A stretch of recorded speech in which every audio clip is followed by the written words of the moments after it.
All right, let's dive right into this explainer. We're going to be looking at a feeling that, well, honestly, it's pretty much universally understood, but it is incredibly tough to actually talk about.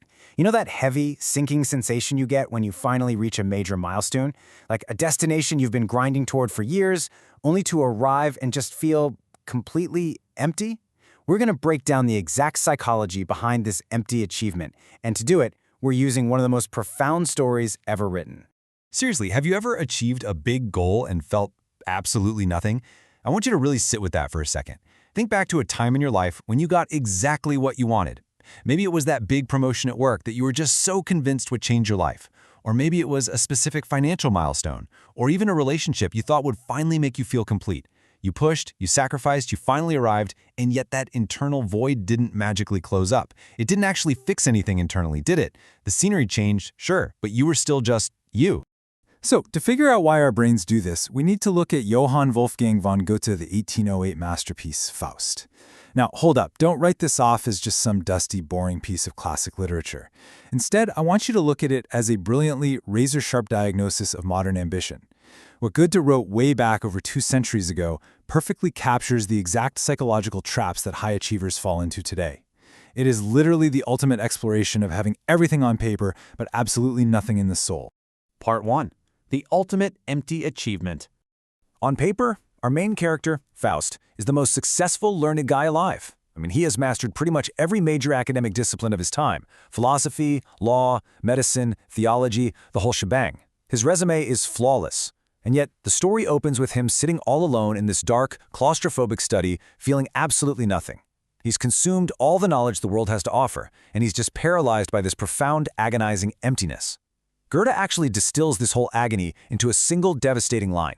2 souls, alas, are dwelling in my breast. This right here is the core tragedy of the character, and frankly, it's the tragedy of the human condition. Faust is violently torn. One part of him desperately craves transcendence and meaning and this connection to something higher. But the other part, it's anchored to the heavy, limiting, and just mundane reality of simply being human. He is every single person who has ever felt that the reality of their life just doesn't match the soaring potential they feel inside. Part 2. Making the Devil's Deal.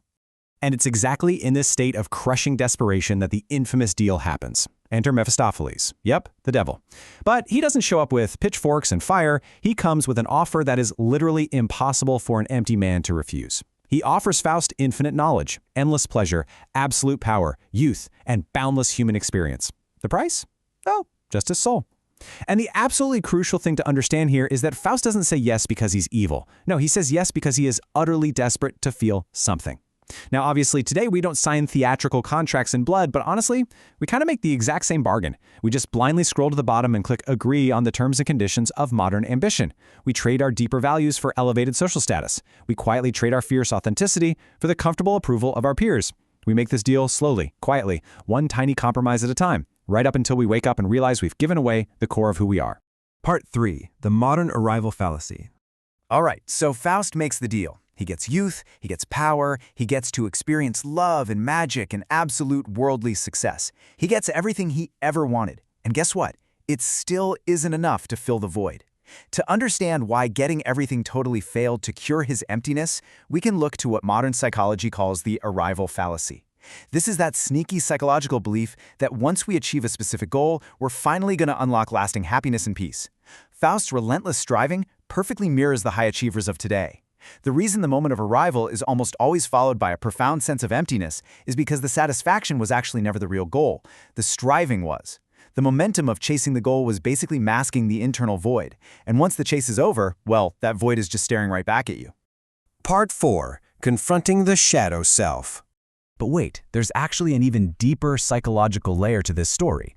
The legendary psychologist Carl Jung looked at Goethe's Faust and saw this masterful representation of the human psyche.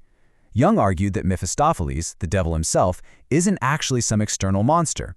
He represents something buried deep inside of Faust. This perfectly illustrates Jung's concept of the shadow self, which is the repressed, darker, unacknowledged part of our own personality.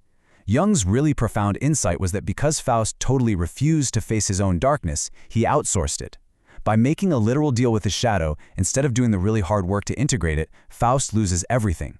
When we refuse to face the uncomfortable parts of ourselves, you better believe those parts inevitably end up controlling us.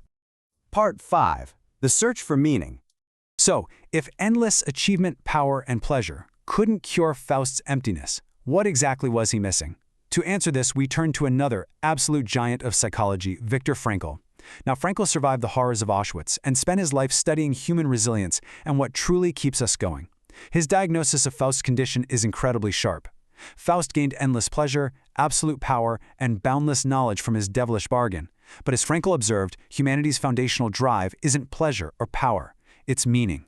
Faust lacked meaning. And Frankl's ultimate takeaway is that without meaning, no amount of power or pleasure will ever feel like enough. The external world simply cannot compensate for a lack of internal purpose. It is honestly mind-blowing to realize Goethe didn't just sit down and crank this book out over a few months. He began writing Faust as a young guy, spent an incredible 60 years wrestling with these themes, and finally finished the masterpiece in the final year of his life. 60 years. Figuring out what it means to live fully, to navigate ambition and meaning, that's not a problem you just solve overnight. It's a lifelong, unfolding endeavor. And after 6 decades of pondering this, Goethe doesn't leave us with some neat, simple, bow-tied answer, because, well, a simple answer doesn't really exist for this stuff. But he does leave us with a beautiful suggestion. It's not the destination that gives life meaning. It's the quality of attention we bring to the journey. Faust's ultimate tragedy wasn't really that he made a literal deal with the devil. No, his true tragedy was that he was so absolutely obsessed with striving and arriving that he was never actually fully present for his own life. Part 6, Your Personal Faustian Bargain. So let's grab this text from 1808 and point the mirror right back at you. We've talked about Faust, we've talked about Jung and Frankl, but the real power of this explainer is evaluating your own life. We need to look closely at your own modern ambitions and the quiet deals you might be making every single day. Ask yourself, are you currently trading your deeper core values just to secure a bit more financial success or comfort? Are you sacrificing meaningful relationships on the altar of your own ambition? Is your relentless, nonstop striving actually a strength, or is it a wound, just a way to outrun your own shadow? And finally, where are you losing your true authenticity just to gain the applause and approval of people you barely even know? These right here, these are the slow, quiet Faustian bargains of the 21st century. I want to leave you with a lingering thought. Where are you striving for something external just to fill something internal? It's the exact question Goethe spent 60 years trying to answer. If you find yourself constantly arriving at your goals only to feel that familiar, hollow emptiness, it might just be time to stop looking outward for the solution and finally start looking inward. Think about it.